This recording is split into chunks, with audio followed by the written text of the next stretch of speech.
Bonjour et bienvenue à notre formation d'agent GDP. Un agent GDP est un agent hybride entre l'uniforme et le détective de plancher.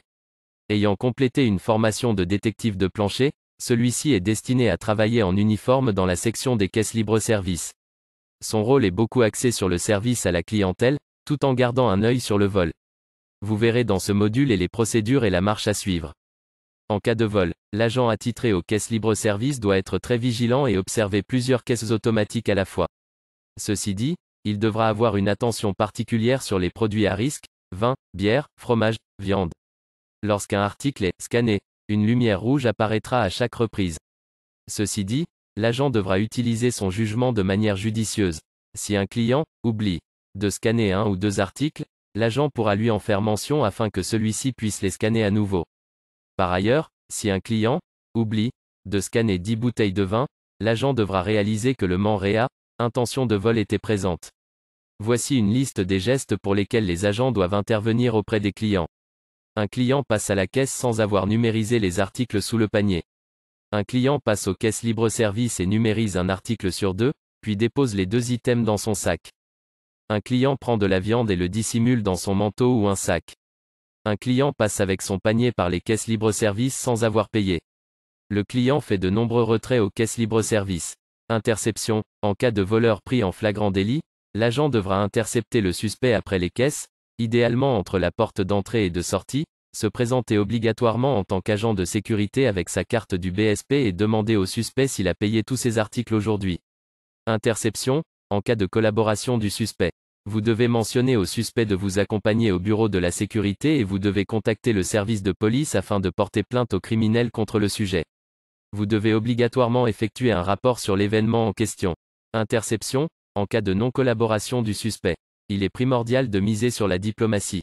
Vous devez calmer le suspect, qui, sous le stress, tentera peut-être de prendre la fuite. Ceci dit, l'option de la force ne doit être utilisée qu'en cas de légitime défense. En cas d'agression de votre part, vous pourriez faire face à des accusations de voies de fait. En cas d'erreur ou d'oubli, les articles non scannés, l'agent devra simplement demander au client de scanner correctement les articles, mais l'agent devra porter une attention accrue à celui-ci lors des prochaines visites. En effet, à la longue, l'agent connaîtra correctement la clientèle. Un conflit avec un suspect. Le suspect, rappelez-vous, demeure un client du magasin. Le respect mutuel est toujours à privilégier lors de vos interactions. Un client qui se sent respecté sera davantage porté à collaborer avec vous. Laissez toujours vos émotions de côté lors de vos interactions et misez sur le tact et la diplomatie, formule gagnante. En cas d'agression et de fuite d'un suspect. Si vous êtes agressé par un suspect, et que celui-ci prend la fuite, le premier réflexe sera non pas de contacter votre supérieur, mais plutôt le service de police.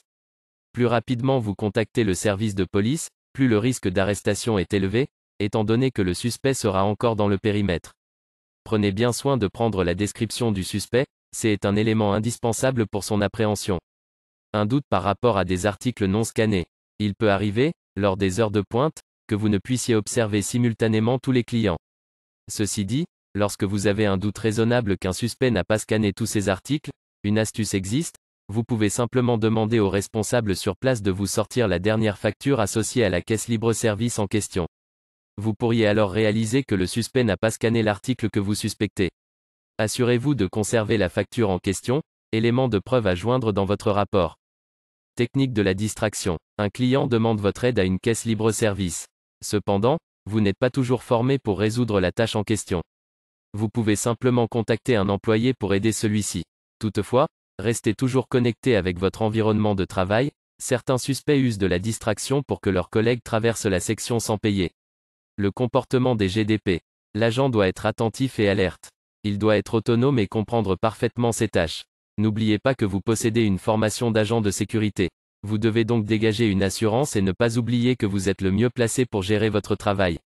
La coopération avec les DP. L'agent GDP attitré à la surveillance des caisses automatiques devra porter assistance aux détectives de plancher. En effet, lors des interpellations, le GDP pourrait se tenir près du DP afin d'avoir plus de poids. La réduction des cas de suspects agressifs a fait ses preuves lors d'interpellations à deux agents. L'agent sera constamment en contact avec les employés, commis, gérants, etc. Ceci dit, il est primordial de ne pas développer de relations à l'extérieur du travail. Par conséquent, L'agent doit rester professionnel et agir dans l'intérêt de son employeur. Il est interdit de développer une relation avec des employés. Les rapports. Le GDP doit obligatoirement faire un rapport quotidien, occurrence. Dans ce rapport, tous les incidents doivent être indiqués, les interventions, la récupération. Pour les récupérations, il est important d'indiquer le numéro de la caisse, les items récupérés. Dans le cas des items récupérés, il est important d'indiquer le montant et faire une photo que vous allez ajouter à votre rapport. Dans le cas d'un agent GDP, il nous faut définir les critères permettant d'éviter les fausses arrestations. En cas de doute, il est possible de demander au client de nous présenter sa facture, toutefois si celui refuse de nous la présenter, nous devons le laisser quitter sans intervenir. Il est aussi possible d'offrir son aide au client ou de lui indiquer qu'un item n'a pas été scanné, en blâmant la caisse. Essayez d'être le plus diplomate possible. Politique en matière de gadgets électroniques. Le téléphone et les écouteurs sont strictement interdits dans le cadre du travail. Votre concentration doit être à 100%, ceci dit, demeurez professionnel. N'oubliez pas que vous représentez l'agence pour laquelle vous travaillez. Ceci termine la formation de GDP. N'oubliez pas que les règles dans la formation de DP doivent également être respectées. Nous allons publier de façon sporadique des capsules d'infos et de formation pour améliorer le rendement des agents. Nous sommes également ouverts à vos suggestions, n'hésitez pas à communiquer avec nous. Merci et à bientôt.